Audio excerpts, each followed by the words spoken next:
사도행전 8장 1절부터 8절까지의 말씀.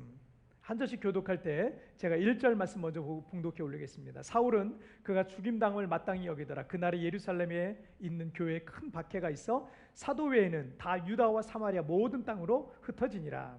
경건한 사람들이 스데반을 장사하고 위하여 크게 울더라. 사울이 교회를 잠멸하세 각 집에 들어가 남녀를 끌어다가 옥에 넘기니라.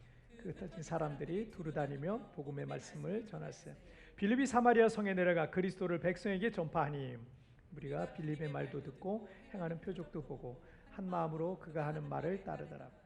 많은 사람에게 붙었던 더러운 귀신들이 크게 소리를 지르며 나가고 또 많은 중풍병자 못 걷는 사람이 나으니 그 성에 큰 기쁨이 있더라. 아멘. 자, 오늘 말씀 제목 함께 읽겠습니다. 시작. 최대의 위기는 안정이다. 다시 한번 시작. 최대의 위기는 안정이다. 자, 올해 우리는 코로나19로 인해서 큰 위기를 만났습니다. 많은 분들이 그 여파로 인해서 아직까지 매우 힘든 그런 시간들을 보내고 있습니다. 하지만 우리 모두는 이 시련을 반드시 이겨낼 거예요. 우리 교회는 이 시련을 반드시 이겨낼 거고 이 위기와 고난은 도리어 우리에게 축복으로 바뀌게 될 것을 여러분 믿으시길 바랍니다. 이스라엘 역사상 가장 강력한 통치자는 다윗 왕이었어요. 그가 처음 이스라엘 왕이 되었을 때 그의 나라는 요단강 서쪽과 동쪽의 아주 적은 면적의 땅뿐이었습니다. 하지만 당시는 국제법이고 국가와 국가 간에 서로 불가침, 서로 침략하지 말자는 어떤 불가침 조약이고 뭐고가 없던 그런 때였기 때문에 그래서 강한 자들이 약한 자들을 침략해서 약탈하는 것을 일삼던 때였습니다. 그런 이들이 굉장히 많았습니다. 그리고 부족과 부족, 나라와 나라 사이에 끊임없이 약탈이 일어나던 때가 바로 당시 시대였어요. 때문에 다윗이 왕이 되어서 40년 통치를 하는 중에 주변국들과 부족들과 끊임없는 전쟁을 다윗은 치러야 했습니다. 하지만 여러분 사무엘하 8장 6절 말씀에 의하면 다윗이 다메섹 아람에 수비대를 두매 아람 사람이 다윗의 종이 되어서 조공을 바치니라. 다윗이 어디를 가든지 여호와께서 이기게 하시니라 라고 되어 있고요. 또 8장 14절 말씀을 보시면 여러분 함께 읽을까요? 시작. 다윗이 에돔에 수비대를 두되 온 에돔에 수비대를 두니 에돔 사람이 다 다윗의 종이 되니라. 다윗이 어디로 가든지 여호와께서 이기게 하셨더라. 자, 다윗은 주변국들과의 전쟁에서 모두 승리했고 북쪽으로는 아람까지 남쪽으로는 에돔까지 영토를 크게 확장하게 되었습니다. 그리고 다윗이 어디를 가든지 여호와께서 이기게 하시는 복이 있었다라고 성경이 기록하고 있습니다. 하지만 여러분 사무엘하 이 8장부터 10장까지 이어지는 승전, 다윗의 승전기가 여기 기록이 되어 있어요. 8장부터 10장까지. 근데 이 10장 다음에 사무엘하 11장에서 다윗은 평생의 오점이라고 할 수 있는 밧세바 사건이 일어나게 돼요. 차라리 다윗이 사울 왕을 쫓겨다니던 때나 전쟁 때에는 그는 간절히 하나님의 은혜를 구하고 살았어요. 늘 하나님과 더 가까웠고 하나님을 구하고 찾는 성령 충만한 다윗의 모습이었습니다. 하지만 다윗이 어디를 가든지 이기고 이제 더 이상 다윗이 전쟁에 나가지 않아도 될 만큼 나라가 부강해지고 안정이 되었을 때 다윗은 범죄하고 타락하게 됩니다. 그래서 여러 가지 시련과 문제들 속에 있을 때가 위기가 아니라 진짜 위기는 아무 걱정과 근심이 없고 모든 일들이 형통하게만 한 때가 어쩌면 더 큰 위기일 수 있는 거예요. 때문에 주님께서도 우리에게 뭐라고 말씀하셨어요? 데살로니가 전서 5장 17절에서 쉬지 말고 기도하라. 쉬지 말고 기도해야 영적으로 늘 깨어 있을 수가 있는 거예요. 그래서 지금 평안하고 형통해요? 쉬지 말고 기도하고 있으면 영적으로 늘 깨어 있을 수가 있기 때문에 시험을 이길 수가 있는 거예요. 자, 교회의 최대 위기가 뭐겠어요? 교회의 최대 위기는 안정이에요, 안정. 우리 교회가 있는 이 세부는 관광과 조기 유학과 어학연수를 중심으로 교민사회가 구성되어 있는데 올해 이 코로나로 인해서 이 업종들이 직격탄을 맞게 됐어요.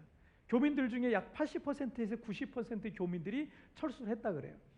예년 같으면 12월 달 지금 이 송구영 신예배 이때요 자리가 모자랄 정도예요. 이 관광객들이라든지 어학연수생들이라든지 송구영신 예배는 드리거든요. 그러니까 이 관광객들이 어학연수생, 조기 유학생들 뭐 이렇게 해가지고 예배하는 사람들로 이 넓은 예배당이 가득할 거예요. 그런데 지금은 이 넓은 예배당이 그냥 썰렁하기만 합니다. 어쩌면 벌써 1년 가까이 우리가 이런 시간을 지금 보내고 있으니 우리 교회로서도 지금 위기죠. 그러나 오늘 본문을 통해서 볼 때 이런 위기가 결코 위기가 아니라는 것을 우리에게 깨닫게 해주시고 있습니다. 자, 첫 번째 주제 읽겠습니다. 시작. 고인물은 썩는다. 다시 한번 시작. 고인물은 썩는다. 이 사도행전 7장은 초대교회의 7 집사 중에 한 사람인 스데반 집사님의 순교 장면이 나옵니다. 스데반 집사가 이 백성들의 돌에 맞아 이제 죽는데 결정적인 역할을 한 사람이 사울이라는 바리새파의 청년 리더였어요. 당시 청년 이 사울은 교회를 박해하는데 가장 앞장섰던 사람이었습니다. 자, 1절 말씀을 함께 보실게요. 1절 말씀 보시겠습니다. 시작. 사울이 그가 죽임당함을 마땅히 여기더라. 그날에 예루살렘에 있는 교회가 큰 박해가 있어 사도 외에는 다 유대와 사마리아 모든 땅으로 흩어지니라. 아멘. 스데반이 돌에 맞아 순교한 것을 기점으로 예루살렘에는 유대교의 이 바리새파가 권세를 얻게 되고 대제사장들을 통해서 이 초대교회가 크게 박해를 받게 됩니다. 교회 성도들은 스데반 집사님을 장세 지내면서 통곡을 하게 되고요. 그리고 그 시기와 맞물려서 바리새파 청년 사울은 교회를 잔멸하고 또 예수 믿는 사람들의 각 집에 들어가서 남녀를 끌어다가 옥에 가두는 일을, 옥에 넘기는 일을 했습니다. 자, 한꺼번에 3,000명, 5,000명이 예수님을 믿고 세례를 받아서 짧은 기간에 초대형 메가처치로 성장한 예루살렘 교회였지만 그 박해로 인해서 사도들을 제외한 대부분의 성도들은 모두 다 예루살렘을 떠날 수밖에 없었어요. 예루살렘을 떠나서 유대 여러 지역과 사마리아 모든 땅으로 흩어졌습니다. 그런데 여러분, 이 사도행전 8장 1절에 예루살렘, 유대, 사마리아 땅끝이라고 하는 이 지명과 똑같이 반복되는 사도행전에 똑같이 이 네 가지 단어를 반복하는 곳이 또 한 군데 나와요. 여러분 잘 알고 있는 이 8장 1절을 뒤집으면 1장 8절이 되죠. 1장 8절. 자, 1장 8절 말씀 읽겠습니다. 시작. 오직 성령이 너희에게 임하시면 너희가 권능을 받고 예루살렘과 온 유대와 사마리아 땅끝까지 이르러 내 증인이 되리라 하시니라. 자, 예수님께서 부활하셔서 40일 동안 제자들과 함께 시간을 보내시다가 승천하실 때 성령 강림의 언약과 함께 또 그들이 성령의 권능을 받으면 어떻게 된다? 예루살렘과 온 유대와 사마리아와 땅끝까지 이르러 내 증인이 되리라 말씀을 하셨습니다. 예수님께서 사도행전 1장 8절에서 말씀하신 예언적인 이 말씀이 사도행전 8장 1절에서 사실은 성취된 거예요. 왜냐하면 예루살렘과 온 유대와 사마리아 땅끝까지 퍼졌으니까. 자, 사도행전 1장 8절과 사도행전 8장 1절 사이에 교회는 폭발적인 부흥과 성장이 있었어요.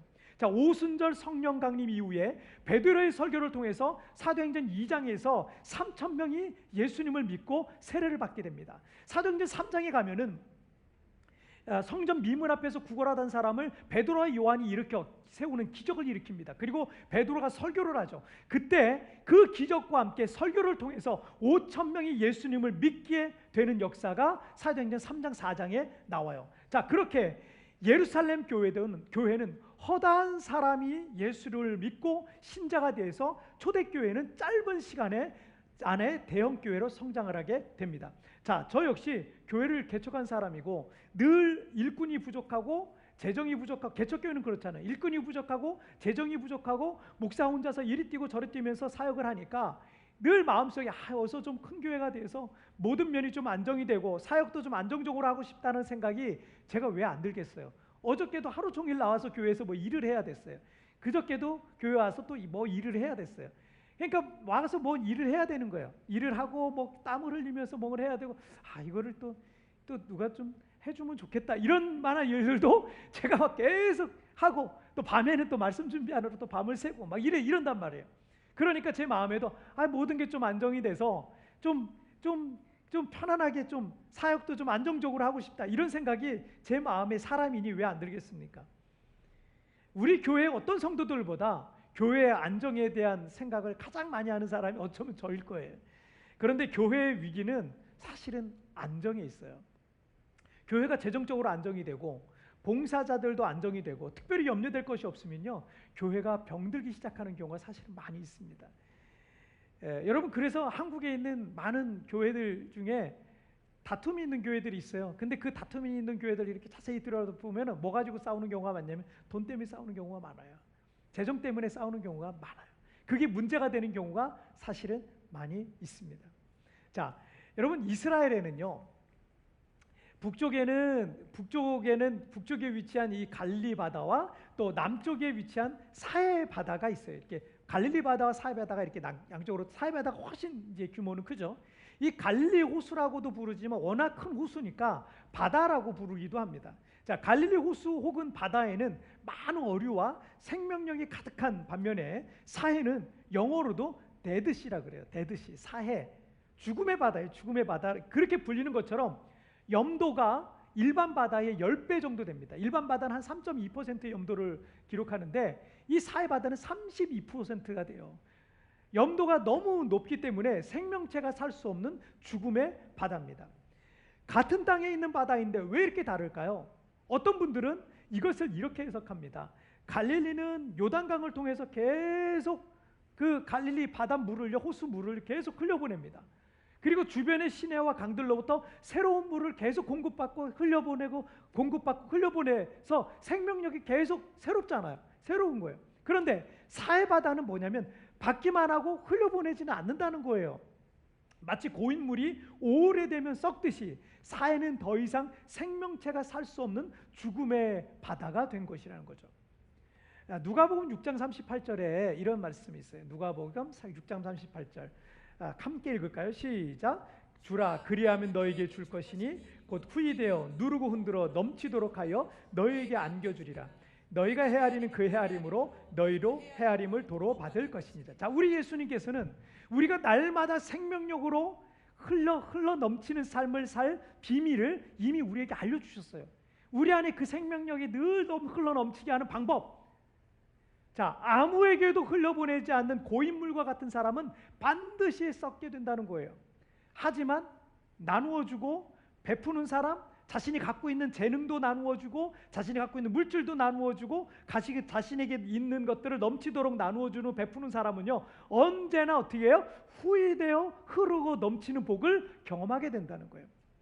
갈릴리와 같은 인생을 살아야지 사해 바다와 같은 죽음의 바다와 같은 인생을 살아서는 안 된다는 거죠.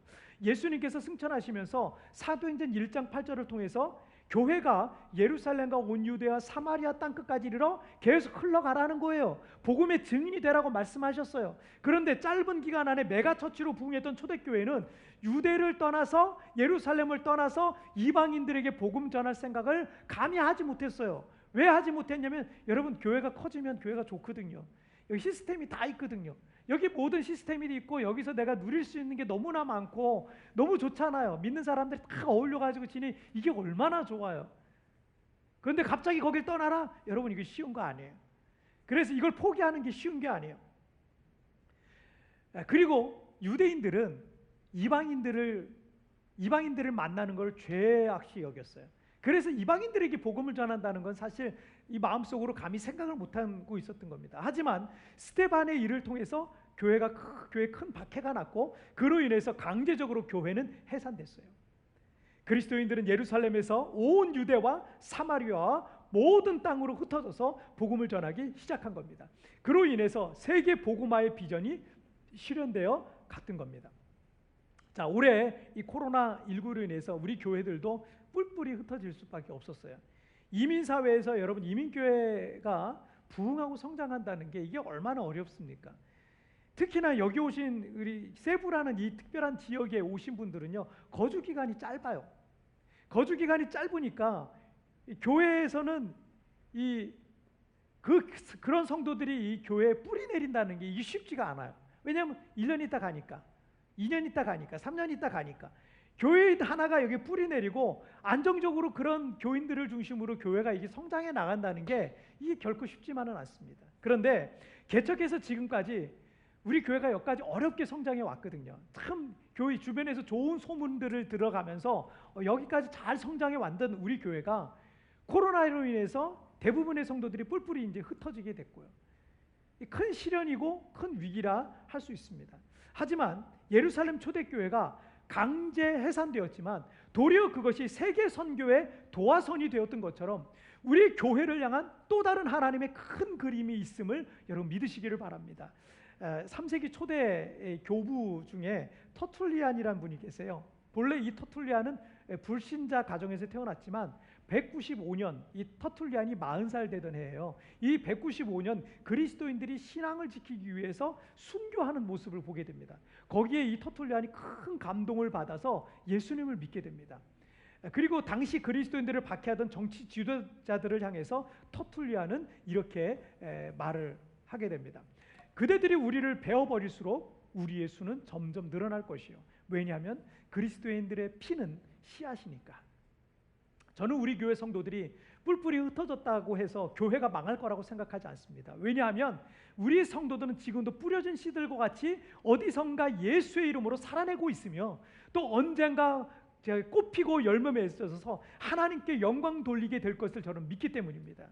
여러분, 우리 교회도 이 땅에서 이 믿음과 이 복음의 씨를 계속 뿌려갈 거예요. 또 우리 교회가 이런 상황이 됐지만 또 하나 감사한 거는 우리가 유튜브를 그동안 안 했었는데 유튜브를 통해서 웹처치가 만들어진 거예요. 웹처치가 이게 올해 만들어진 겁니다. 그래서 이걸 통해서 전 세계 곳곳에 또 복음을 사모하는 이들에게 이 복음이 흘러가게 될 줄 믿습니다. 그런 것을 통해서 복음의 씨는 계속 뿌려지게 될 것입니다. 사도행전 8장 1절 속에 담긴 하나님의 큰 그림이 우리에게도 동일하게 나타나게 될 줄 믿습니다. 여러분 보세요. 우리가 이 땅에서만 교회를 하는 것이 아니라 하나님께서 또 다른 영역 속에 교회를 웹처치라고 하는 교회를 또 개척하게 하신 거예요. 이게 얼마나 감사해요. 여러분 강제 해산되는 게 다 나쁜 것만은 아니에요. 그런 가운데 하나님의 계획과 뜻이 초대교회에 있었던 것처럼 여러분 우리 교회에도 그 뜻이 있겠죠? 여러분 우리에게도 여러분 한 사람 한 사람에게도 하나님의 선하신 뜻이 있음을 여러분 믿으시길 바랍니다. 자, 두 번째 주제 보실게요. 시작. 안정이 아닌 비전이다. 우리가 계절의 변화가 거의 느껴지지 않는 이 필리핀 열대지방에서 살지만 여기에서 살면 살수록 느끼는 것 중에 하나가 이런 나라가 발전하지 않는 이유 하나가 기후적인 것도 한몫을 하겠구나라는 생각입니다. 기후적인 한몫 왜 살아보니까 느끼겠어요. 알겠어요. 하루에 많은 일 못해요. 너무 더워가지고 많은 일을 못해요. 하지만 이 계절의 변화가 또렷한 나라들 있잖아요. 우리나라 같은 나라들, 또 유럽 같은 나라, 북미 같은 나라 이런 나라들은요. 더웠다 추웠다 이걸 반복을 하다 보니까 계속 거기에 맞춰서 나도 새로운 옷을 입어야 돼요. 변화를 줘야 됩니다.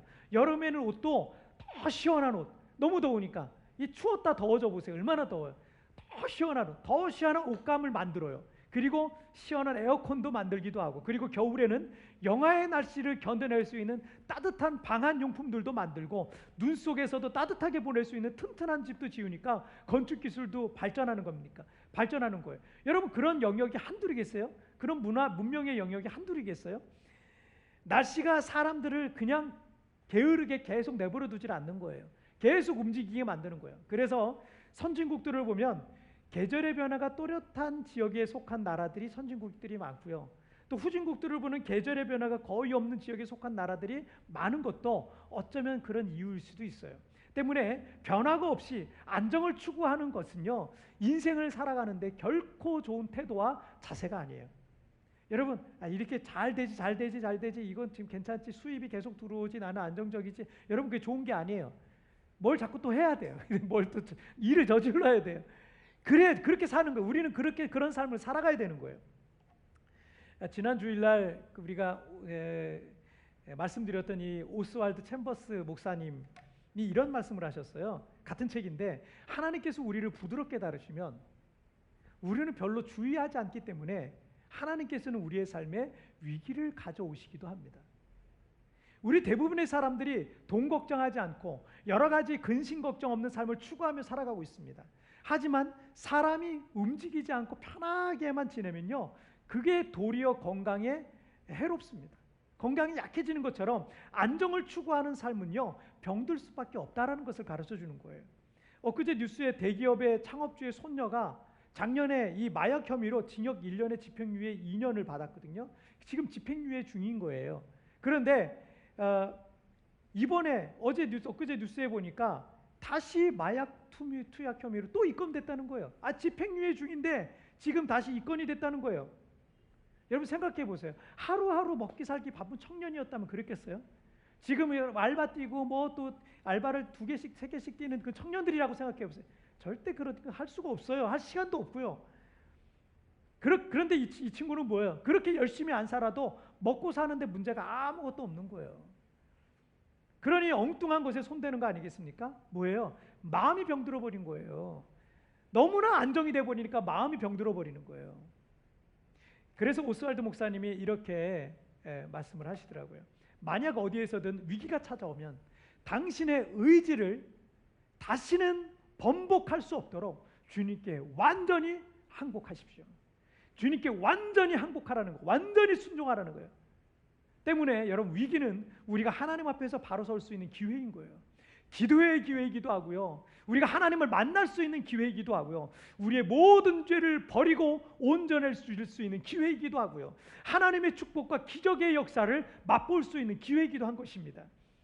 때문에 더 이상 그런 위기들이 반복되지 않도록 주님께 여러분 자신을 완전히 항복하고 절대 순종하며 살라는 겁니다. 그러므로 우리는 안정을 추구하는 인생이 아니라 비전을 따라가는 인생이 되어야 되는 거예요. 비전이라는 것은 하나님께서 우리에게 보여주신 길을 따라가는 것을 말합니다. 우리가 어떻게 살아야 할지 주님은 이미 우리에게 말씀하셨어요. 우리도 그걸 이미 알고 있습니다. 하지만 우리가 그 일을 순종하지 않으면 우리의 삶에는 위기가 찾아오게 되어 있는 거예요. 여러분 오늘 보면 사도행전 8장 4절 5절 말씀 함께 보시겠습니다. 시작. 그 흩어진 사람들이 두루 다니며 복음의 말씀을 전할세 빌립이 사마리아 성에 내려가 그리스도를 백성에게 전파하니. 자, 박해와 핍박으로 흩어진 성도들이 온 땅으로 다니며 복음을 전하는 그런 장면이에요. 빌립 집사님도 원래는 예루살렘 교회에서 어려운 사람들을 구제하는 구제사역 팀장이에요. 구제사역 하라고 집사님 세운 거예요. 하지만 그런 제도권 교회가 해산이 돼버렸어요. 구제팀 무슨 팀이 다 해산돼 버렸어요. 해산되어 버리고 나니까 혼자 돌아다니면서 복음을 전하기 시작하는 거예요. 복음을 전하는 거예요. 예루살렘으로 돌아가면 위험하니까 유대인들조차 만나기 꺼리는 사마리아 사람들이 내려가서 복음을 전하게 되었다라는 말씀이죠. 자, 주 예수님께서 승천하시기 전에 사도행전 1장 8절에서 제자들에게 주신 비전이 뭐였습니까? 성령이 오시면 유대와 사마리아, 예루살렘을 떠나서 유대와 사마리아 땅끝까지 이르러서 내 증인이 되리라 라고 말씀하시지 않았습니까? 그런데 초대교회가 그 안에서 우리끼리 좋다, 우리 3,000명 교인 됐다, 5,000명 교인 됐다, 이렇게 우리끼리 좋게만 머물러 안정을 취하고 있었을 때 그 교회가 갑자기 해산이 된 거예요. 그리고 비로소 주님의 비전에 따라서 성도들이 흩어져서 복음을 전하는 그런 역사를 볼 수가 있게 됐습니다. 자, 제가 부끄러운 고백이지만 제가 세부에서 교회를 개척해 가면서 이미 건물이 있는 교회들이 한 2군데 있거든요. 그 교회들이 좀 부럽더라고요. 그 교회 갈 때마다 좀 부럽더라고요. 이번 코로나 때는 또 부러운 것도 있더라고요. 왜냐하면 저기는 월세를 안 내도 되는구나 이런 거니까 좀 부러운 것도 있더라고요. 그래서 어리석게도 제 마음속에는 가끔은 근사하고도 멋진 교회를 건축하는 꿈을 제가 꾸곤 했습니다. 물론 하나님께서 허락하시고 은혜 주시면 그런 날도 있을 거라고 생각합니다. 하지만 이번 코로나를 겪으면서 하나님께서 제 어리석음을 많이 책망을 하시는 것 같았어요. 눈에 보이는 교회 건물이 아무리 크고 멋지면 뭐 하겠습니까? 이렇게 코로나와 같은 재앙의 파도가 밀려오니까 이 넓은 예배당에 앉을 사람이 없어요. 교회를 크게 준비해놨는데 앉을 사람이 없고 교회 유지비는 교회 건물이 큰 만큼 더 들게 되어 있더라고요. 제가 교회 건물이 있는 안정적인 목회를 할 수 있는 어떤 환경에 그런 안정적인 목회를 할 수 있는 어떤 환경을 제가 마음속으로 이렇게 바라고 있던 것이 하나님 앞에 부끄러웠어요. 올해 이 어려움을 겪으면서 건물이 중요한 게 아니라 이 땅에 여전히 구원받아야 될 영혼들을 구원하는 일이 더 중요함을 더 절실히 깨닫게 하셨습니다. 하나님께서 저를 세부에 보내신 것은 멋진 교회 건물 건축하라고 보내신 게 아니라 이 땅에 방황하고 있는 한 영혼이라도 더 구원하라고, 한 사람이라도 더 살려내라고 하나님이 저를 이 땅에 보내셨다는 걸 제가 잊고 있었어요. 저는 그동안 하나님께서 제게 주신 비전이 아니라 안정적인 어떤 목회 환경만을 제가 마음 한쪽 구석에서 이렇게 추구하지는 않았나라는 그런 생각이 들었어요. 그래서 참 내가 어리석은 목사였구나라는 생각이 들었습니다. 사랑하는 성도 여러분, 안정을 추구하는 인생이 아니라 비전을 따라가는 인생이 되시길 바랍니다. 사해 바다는 갈릴리로부터 요단강으로부터 주변의 153개의 원천수들로부터 계속해서 물을 공급받아요. 그러면 그 물이 좋아야 되는 거 아니에요. 그런데 그럼에도 불구하고 아무리 팔팔한 물고기라도 사해로 들어가기만 하면 모두 다 죽어버리는 거예요. 요단강에서 이렇게 물고기가 가다가 사해 바다로 갈려가잖아요. 다 죽어버리는 거예요. 물에서는 악취가 나는 겁니다. 왜요? 배출구가 없어요. 배출구가 없어요. 배출구가 없는 죽음의 바다이기 때문에 그렇습니다. 그래서 여러분들에게 믿음의 배출구를 만들어야 됩니다. 안정을 추구하지 말고요, 하나님께서 내게 주신 비전에 따라 살아가시길 바랍니다.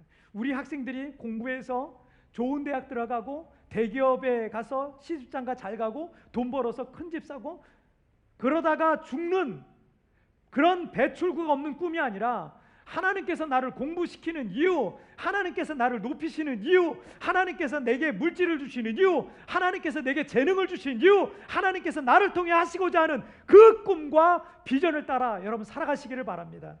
목표를 수정하세요. 여러분 지금까지 살아왔던 인생의 목표를 수정하세요. 2020년 가졌던 인생의 목표 수정하세요. 이제 기도하면서 나를 향한 비전을 찾으시길 바랍니다. 2021년 공부해서 열심히 성공해서 돈 벌어서 뭘 할 것인지 여러분 하나님께 물으시길 바랍니다. 고인물과 같은 안정적으로 사는 배출구 없는 인생이 아니라 썩어 악취가 나는 인생이 아니라 나로 인해서 누군가가 살아나고 회복되는 그런 인생이 되시기를 축복합니다. 나로 인해 하나님께서 기뻐하시는 그런 인생 되시기를 주님의 이름으로 축복합니다.